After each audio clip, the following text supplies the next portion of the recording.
వాగీషాద్యా సుమనసః సర్వార్థానాముపక్రమే యన్నత్వా కృతకృత్యా స్యుః తన్నమామి గజాననం.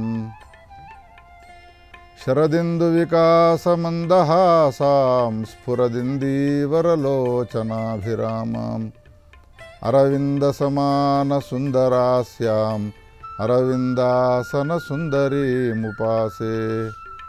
శరదిందుసుందరరుచిశ్చేతసి సా మే గిరాన్ దేవి అపహృత్య తమః సతతమర్థానఖిలాన్ ప్రకాశయతు.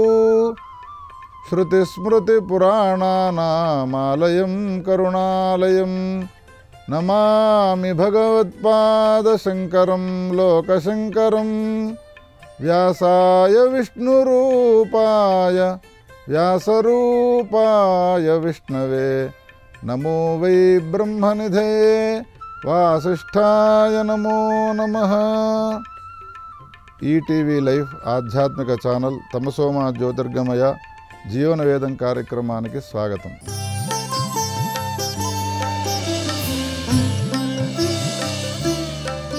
మానవ జన్మ ఎత్తినవాడు ధర్మమయ జీవనాన్ని కొనసాగించాలి. ఒకవేళ ధర్మమయ జీవనాన్ని కొనసాగించలేదు అనంటే మానవుడు మానవునిగా జన్మించి ప్రయోజనం లేదు. ధర్మాన్ని ఆచరించడం వలన వచ్చేటువంటి ప్రయోజనం ఏమిటి అని ప్రశ్న వేస్తే, ధర్మాన్ని ఆచరించడం వలన ఇది ప్రయోజనము అని చెప్పడానికి వీల్లేనన్ని ప్రయోజనాలున్నాయి. శరీరంలో ఎన్ని వెంట్రుకలున్నాయో, ఆకాశంలో ఎన్ని నక్షత్రాలున్నాయో, నేలపైన ఎన్ని ఇసుక రేణువులున్నాయో అన్ని రకాలైనటువంటి ప్రయోజనాలను పొందుతాడు ఎవడు ధర్మాన్ని ఆచరించేవాడై ఉంటాడు. అందుకనే వేదము ఒక చోట చెప్పినది, తస్మాత్ ధర్మం పరమం వదంతి ధర్మేణ పాపమపనుదతి. ధర్మాన్ని ఆచరించడం వలన పాపము తొలగిపోతుంది. ధర్మం యందు అన్నీ ఉన్నాయి. అన్నిటినీ సముపార్జించి, అన్నిటినీ సమకూర్చి, అన్నిటినీ మనకు అనుగ్రహించి ఇచ్చేటువంటి ఏ ధర్మం ఉన్నదో ఆ ధర్మము అన్నిటికంటే శ్రేష్టమైనది. తస్మాత్ ధర్మం పరమం వదంతి అన్నారు. అదే భావాన్ని వ్యాసభగవానుడు తాను రచించినటువంటి పురాణాల్లో వ్యక్తపరుస్తూ, నాస్తి ధర్మాత్ పరో లాభః నాస్తి ధర్మాత్ సుఖం ధనం నాస్తి ధర్మాత్ పరం తీర్థం నాస్తి ధర్మాత్ పరాగతి. వ్యాసుడు ఏమంటాడు తాను రచించినటువంటి పురాణంలో అంటే, ధర్మమున కన్నా లాభము ఇంకొకటి లేదు, ధర్మానికన్నా ధనము ఇంకొకటి లేదు, ధర్మానికన్నా తీర్థం అనేటువంటిది ఇంకొకటి లేదు, ధర్మానికన్నా పరాగతి ఉత్కృష్టమైనటువంటి గతి పొందవలసినది ఇంకొకటి లేదుగాక లేదు. అందుకని హే మానవ జన్మనెత్తినటువంటి మానవులారా, మీరంతా కూడా ధర్మమయ జీవనాన్ని కొనసాగించండి. అనేక దేశాలు ప్రపంచాలు ఉన్నప్పటికీ అన్ని దేశాల్లోకెల్లా ధర్మాన్ని ఆచరించేటువంటి దేశం ఏదైనా ఉన్నదా అనంటే అది కేవలం మన భారతదేశం మాత్రమే. ఏతద్దేశ ప్రసూనస్య సకాశాదగ్రజన్మనః స్వం స్వం చరిత్రం శిక్షేరన్ పృథివ్యాం సర్వమానవాః అని మనువచనం. ఈ దేశంలో జన్మించినటువంటి మానవుడు తన వంశ పరంపరాగతమైనటువంటి ఏ ధర్మం ఉన్నదో ఆ ధర్మాన్ని వచ్చేటువంటి తరానికి బోధించాలి. స్వం స్వం చరిత్రం శిక్షేరన్ పృథివ్యాం సర్వమానవాః. మన వంశానుగతంగా వచ్చేటువంటి దేవతా ఉపాసనలు, మన వంశానుగతంగా వచ్చేటువంటి దేవతా మంత్ర అనుష్ఠానములను ఒకవేళ మనము భావితరానికి బోధించలేదు అనంటే, మన ప్రాచీనులు ఏ సుఖాన్ని ఆనందాన్ని పొంది ఉన్నారో ఆ సుఖాన్ని ఆనందాన్ని భవిష్యత్తు తరాల వాళ్ళు ఎవరూ కూడా పొందనేటువంటి యొక్క స్థితిని పొందుతారు. భవిష్యత్ తరాల వాళ్ళకందరికీ కూడా సుఖమయ జీవనము, ఆనందమయ జీవనము కలిగి ఉండాలి అనంటే, ప్రాచీనులు ఏ ధర్మాన్ని ఆచరించి ఏ ధర్మాన్ని నమ్ముకొని ఏ ధర్మాన్ని విశ్వసించి జీవించినారో మన భవిష్యత్ తరం వాళ్ళు కూడా ఆ ధర్మాన్ని నమ్మి విశ్వసించి ధర్మమయ జీవనాన్ని కొనసాగించినప్పుడు మాత్రమే వాళ్లకు ఉత్తమమైనటువంటి గతి లభిస్తుంది. ఈ విషయంలో అనేక రకాలైనటువంటి ఉపాఖ్యానాలను తెలియజేస్తాడు వ్యాస భగవానుడు. అష్టాదశ మహాపురాణాలే కాకుండా అష్టాదశ ఉపపురాణాలను కూడా రచించి లోకంలో ఉన్నటువంటి మానవులనందరినీ కూడా ధర్మమయులను చేసేందుకు విశ్వప్రయత్నం చేసినాడు. అందుకని పురాణాలను వినాలి, విని మన జీవితాన్ని మార్చుకోవాలి. ఒకవేళ అధర్మ అనువర్తనులై ఉండి అధర్మాన్ని ఆచరించేటువంటి వాళ్ళమై ఉండి పురాణ శ్రవణం చేసి వ్యాసుని యొక్క వాక్యాలను మనం విని విశ్వసించి మనము గనుక ఒకవేళ ధర్మమయ జీవనాన్ని చేసినాము అనంటే తప్పకుండా దానివలన శ్రేయస్సు లభిస్తుంది. పూర్వకాలంలో శివశర్మ అనే పేరు గల ఒక ఉత్తముడైనటువంటి బ్రాహ్మణుడు ఉండేవాడు. వేదశాస్త్ర పురాణాలన్నింటినీ కూడా అధ్యయనం చేసి తాను జీవితాన్ని సార్థకం చేసుకోవడం కోసమే వేదశాస్త్ర పురాణ ఇతిహాసాల్లో చెప్పబడ్డటువంటి పరమ ఉత్కృష్టమైనటువంటి తీర్థయాత్రా సేవనం అనే పేరు గల ధర్మాన్ని ఆచరించడం కోసమై తీర్థయాత్రాటన చేయడానికి బయలుదేరినాడు. ఈ సందర్భంలో ఒక విషయాన్ని మనం గమనించాలి. ధర్మము అనంటే ఏమిటి అనే విషయాన్ని అనేక రకాలుగా వివరించినారు మనకు శాస్త్రకారులు. తల్లిదండ్రుల మాటను వినడము ధర్మము, గురువుగారిని గౌరవించడము ధర్మము, వేదశాస్త్రాల్లో చెప్పబడ్డటువంటి యజ్ఞయాగాది క్రతువులను ఆచరించడము ధర్మము, వివాహం చేసుకున్నటువంటి భార్యను భర్త ప్రేమతో చూడడము ధర్మము, వివాహం చేసుకున్నటువంటి భర్తను దైవముగా భావించి పూజించడము అది స్త్రీ పతివ్రత ధర్మము. ధర్మము అనంటే ఏదో ఒక అశ్వమేధ యాగము, ఒక పౌండరీకము అని భావించి చాలామంది ధర్మాన్ని వదిలిపెట్టి పారిపోతూ ఉన్నారు. కానీ మనకు శాస్త్రకారులు ఇంత సులభంగా ధర్మాన్ని గురించి తెలియజేసినారు. ధర్మము ఎప్పుడూ కూడా కష్టాన్ని కలిగించేది కాదు. ఉదయాత్ పూర్వమే నిద్రలేవడం కష్టమవుతుందా? ప్రతినిత్యము స్నానం చేసే సమయంలో గంగా గంగా అని గంగానామాన్ని స్మరించడం కష్టాన్ని కలిగిస్తుందా? భగవంతునికి సంబంధించిన నామాన్ని నిరంతరంగా ఉచ్చరించడం అనేటువంటిది అది కష్టమవుతుందా? ఇవన్నీ కూడా ధర్మములు అనే పేరుతో పిలువబడ్డాయి. అందుకని ఆ ధర్మముల యొక్క పరంపరలలోనే తీర్థయాత్రాటన కూడా ఒక ధర్మము అని భావించి ఈ శివశర్మ తీర్థయాత్రాటనకై బయలుదేరినాడు. అనేక తీర్థాలు క్షేత్రాలు సంచారం చేస్తూ భారతదేశంలో ఉన్నటువంటి దక్షిణ ఉత్తర యాత్రలన్నిటి కూడా చేసిన తర్వాత మళ్ళీ తన గ్రామానికి వెళ్ళాలి అని సంకల్పం చేసి గ్రామానికి వెళ్ళబోతూ ఒక ఆలోచన చేసినాడు. మళ్ళీ నేను పక్షి పంజరంలో పడ్డట్టుగా నా గ్రామానికి వెళ్ళి నా ఇంటిలో నా సంసారంలో పడిపోవడం ఎంతవరకు సమంజసము? ధర్మాన్ని ఆచరించిన తర్వాత ఆచరించినటువంటి వాడికి ఒక ప్రత్యేకత అనేటువంటిది ఉండాలి కదా.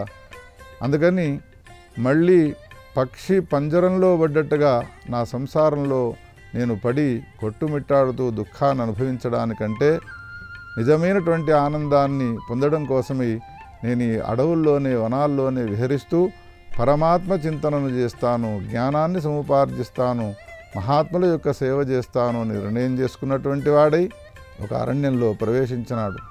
ఆ అరణ్యంలో ప్రవేశించగానే ఆయనకు ఒక రకమైనటువంటి అనుభూతి కలిగినది, భయంకరానుభూతి కలిగినది. బ్రహ్మ రాక్షస యక్ష యమదూత శాకిని డాకినీని ఏ రాక్షసుల యొక్క పేర్లను ఉచ్చరిస్తారో అవన్నీ కూడా అరణ్యంలో సంచరిస్తూ ఉన్నట్టుగా అనిపించినది అతనికి. ఓ చెట్టు కింద విశ్రాంతి తీసుకుంటూ ఉన్నాడు. ఆ చెట్టును వేళ్లాడుతూ ఒక 5 ప్రేతములు కనిపించినాయి ఆ శివశర్మ బ్రాహ్మణునికి. చాలా బాధపడ్డాడు, భయపడ్డాడు. కానీ ఒక తీర్మానానికి వచ్చినాడు. ఏమిటి అనంటే, ఇక్కడి దాకా వచ్చినాను, ఆత్మసాక్షాత్కారం చేసుకోవాలి అని అనుకున్నాను, జ్ఞానాన్ని సముపార్జించాలి అనుకున్నాను, మహాత్ములను సేవించాలి అని అనుకున్నాను.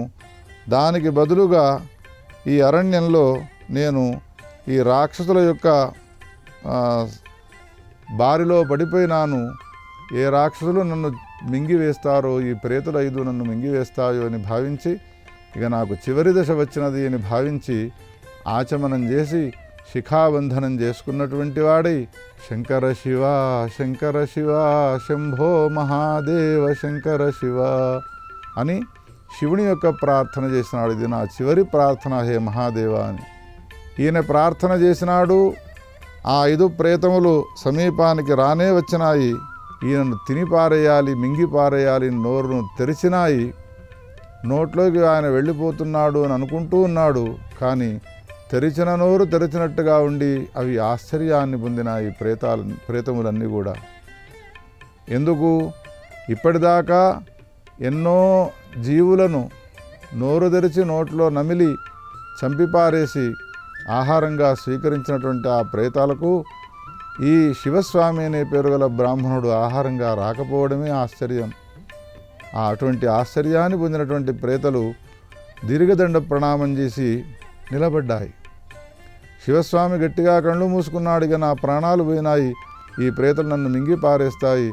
సరే, మరణించే సమయంలో భగవన్నామాన్ని కీర్తించినాను కాబట్టి నాకు శ్రేయస్సు లభించబోతుంది అని అనుకున్నాడు.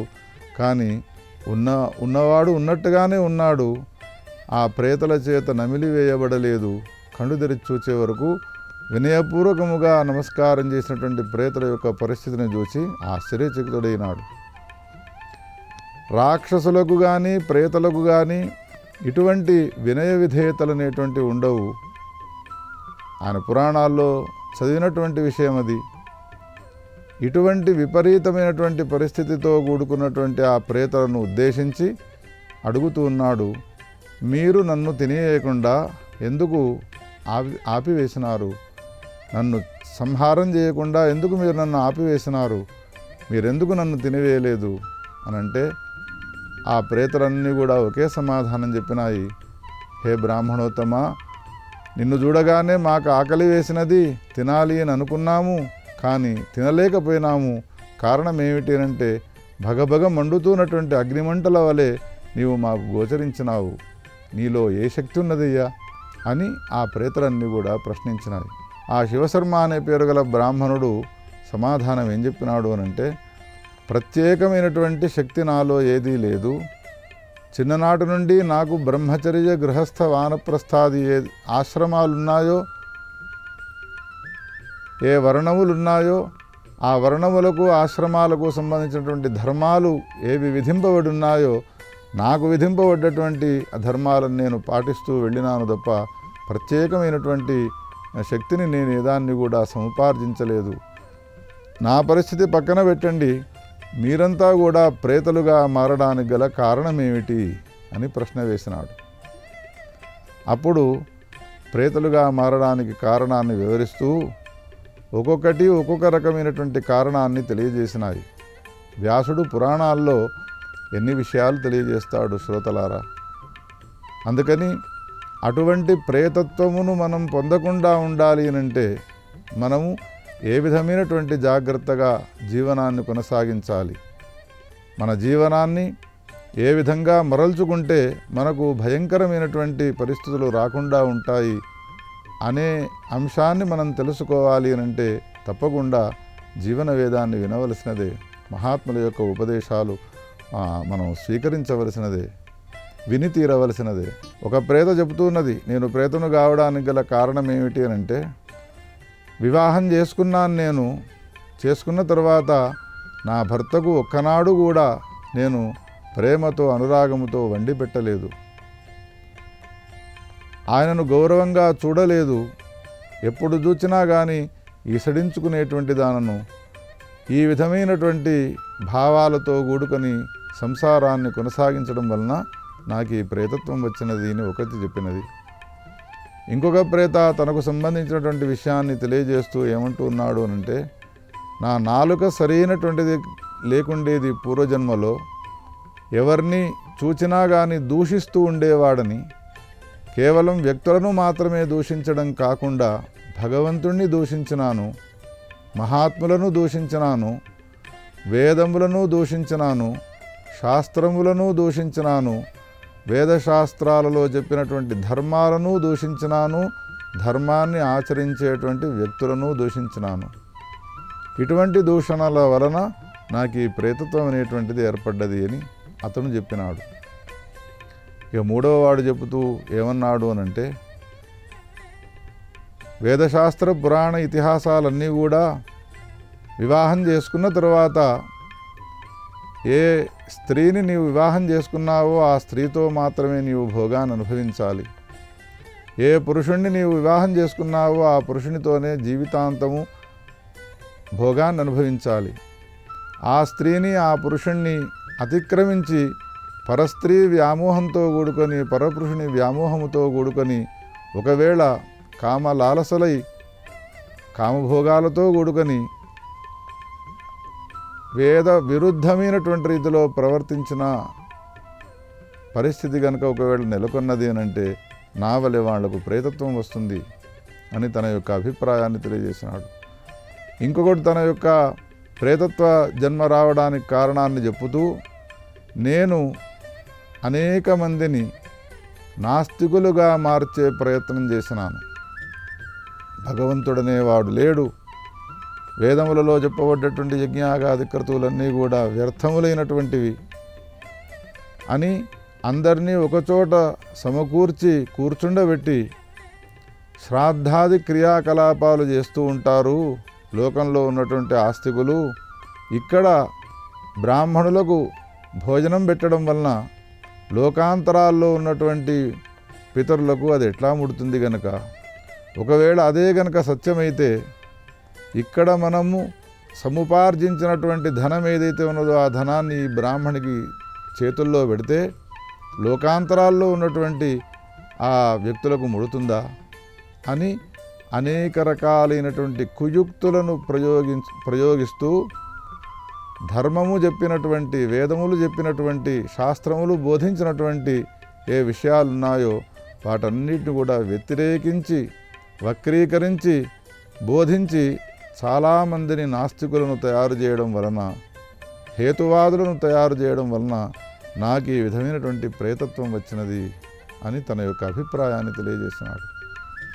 ఈ విధంగా ఆ ప్రేతలు వాటికి వచ్చినటువంటి ప్రేతత్వాన్ని గురించి ఎందుకోసం అవి ప్రేతలుగా మారినాయో విషయాన్ని తెలియపరిచిన సందర్భంలో ఆ శివశర్మ అడుగుతున్నాడు ఆ ప్రేతలను. లోకంలో ఉన్న వాళ్ళందరూ కూడా మిమ్మల్ని చూసి భయపడుతూ ఉంటారు కదా, అటువంటి మీరు ఇతరులను భయపెట్టే వాళ్ళయ్యుండి ఎందుకు బాధపడుతూ ఉన్నారు అనంటే, అవి ఏకకంఠంగా శివశర్మతో చెప్పిన మాటలు మనం గమనించాలి శ్రోతలారా. అవన్నీ ఏమంటున్నాయి అంటే, మమ్మలను చూసి భయపడతారు లోకంలో ఉన్నవాళ్ళు, కానీ మాకు కడుపు నిండా ఆహారం అనేటువంటిది దొరకదు. వాయుస్వరూపంలో మేము సంచారం చేస్తూ ఉంటాము. శరీరం ఉంటే కదా భోగాన్ని అనుభవించేది. వాయుస్వరూపంలో సంచరించేటువంటి ప్రేతలమైనటువంటి మేము ఒకవేళ ఆహారాన్ని స్వీకరించాలి అనంటే ఎదుట ఆహారము అన్నపానాలు కనబడుతూ ఉంటాయి, కానీ తినలేము. దాహం వేస్తుంది, నీళ్లు తాగలేము. ఆకలి వేస్తుంది, అన్నాన్ని తినలేము. ఒకవేళ మేము అన్నపానాలను స్వీకరించాలి అని అనుకుంటే అటువంటి దేహం మాకు కావాలి. అధర్మభూయిష్టమైనటువంటి దేహాన్ని మేము ఆశ్రయించాలి.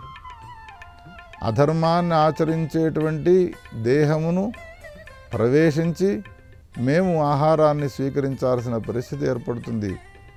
మాకు పరమాత్మ ఏర్పాటు చేసినటువంటి ఆహారము ఏదో తెలుసునా శివశర్మ? మాకు పరమాత్మ ఏర్పాటు చేసినటువంటి ఆహారము మలమూత్రములలో ఉండేటువంటి పురుగులను తినాలి మేము. ఎంత జుగుప్సాకరమైనటువంటి జీవితం మాది. అందుకని మమ్మలను ఉద్ధరించేందుకోసమై నీ ఒక్కడవే సమర్థుడవై ఉన్నావయ్యా హే ప్రభు శివశర్మ. దయచేసి మాకు ఈ ప్రేతత్వ విముక్తిని కలిగించేందుకు నీవు ఏదైనా ఒక ధర్మాన్ని ఆచరించి మమ్మలను ముక్తులను చేయి అని ప్రార్థించినాయి ఆ ప్రేతములన్నీ కూడా. అప్పుడు శివశర్మ ఆయన ఆ ప్రేతలనే అడిగినాడు, మీకున్నటువంటి ప్రేతత్వ విముక్తి ఎట్లా కలుగుతుందో చెప్పండి అని ప్రశ్న వేస్తే, ఉత్తర దేశంలో ఉన్నటువంటి గంగా నదిలో స్నానం చేసి అక్కడ గనుక మీరు మమ్మలను ఉద్దేశించి శ్రాద్ధ క్రియాకలాపాలను కొనసాగించినారు అనంటే మాకు ప్రేతత్వం విముక్తమవుతుంది అని సలహా ఇవ్వడాన్ని దృష్టిలో ఉంచుకొని ఆ శివశర్మ తాను ప్రయాణమై ఉత్తర దేశానికి వెళ్ళినాడు. ప్రయాగ, కాశీ, గయా అనేటువంటి త్రిస్థలాలకు వెళ్ళి ఆ స్థలాల్లో ఉన్నటువంటి త్రివేణి సంగమంలో ప్రయాగలో స్నానం చేసి అక్కడ పిండ ప్రదానాలు చేసినాడు. గయకు వెళ్ళి ఫల్గుని నదిలో స్నానం చేసి అక్కడ పిండ ప్రదానం చేసినాడు. కాశీక్షేత్రానికి వెళ్ళి కాశీక్షేత్రంలో కూడా స్నానం చేసి గంగలో ఆ గంగా తీరంలో పిండ ప్రదానం చేసినాడు. విచిత్రం ఏం జరిగినది? ఏ 5 ప్రేతలున్నాయో వాటికి ఉన్నటువంటి ప్రేతత్వం విముక్తమైపోయి దివ్యదేహాన్ని ధరించినటువంటివి విమానాల్లో ఎక్కి అవి ఉత్తమ లోకాల్లోకి, స్వర్గాది లోకాల్లోకి వెళ్ళిపోతున్నటువంటి దృశ్యాన్ని చూచినాడు శివశర్మ. వ్యాసుడు మనకు ఈ కథను తెలియజేసి తీర్థములలో స్నానాదులు చేసి పిండ ప్రదానాలు చేసేటువంటి ఏ ధర్మం ఉన్నదో ఆ ధర్మము చాలా శ్రేయస్కరమైనటువంటిదై ఉన్నది. అనేక ధర్మాలు మనకు వేదశాస్త్ర పురాణ ఇతిహాసాల్లో చెప్పబడ్డప్పటికీ ఏ ఒక్క ధర్మాన్నైనా సరే సక్రమమైనటువంటి రీతిలో పాటించినట్టయితే ఆ ధర్మం మనకు శ్రేయస్సునిస్తుంది అనే విషయాన్ని తెలియపరిచి ధర్మో దదాతి ధనం అక్షయముత్తమంతు ధర్మో దదాతి పదం అక్షయమచ్యుతస్య ధర్మో దదాతి విమలాం ధియమాత్మసౌఖ్యం ధర్మో దదాతి బహుపుత్ర యశాం శృణూణాం. ధర్మము అక్షయమైనటువంటి ఫలాన్ని ఇస్తుంది. ధర్మము అక్షయమైనటువంటి అచ్యుతుని యొక్క స్థానాన్ని అనుగ్రహిస్తుంది. ధర్మము ఉత్తమమైనటువంటి సౌఖ్యాన్ని కలిగింపజేస్తుంది.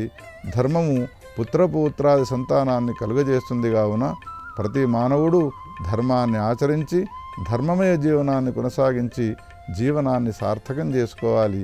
ఇదే నిజమైనటువంటి జీవన వేదము. ఓం స్వస్తి. ఈ కార్యక్రమాన్ని తిరిగి చూడాలనుకుంటే www.youtube.com/@ETV Life Spiritual లో చూడవచ్చు.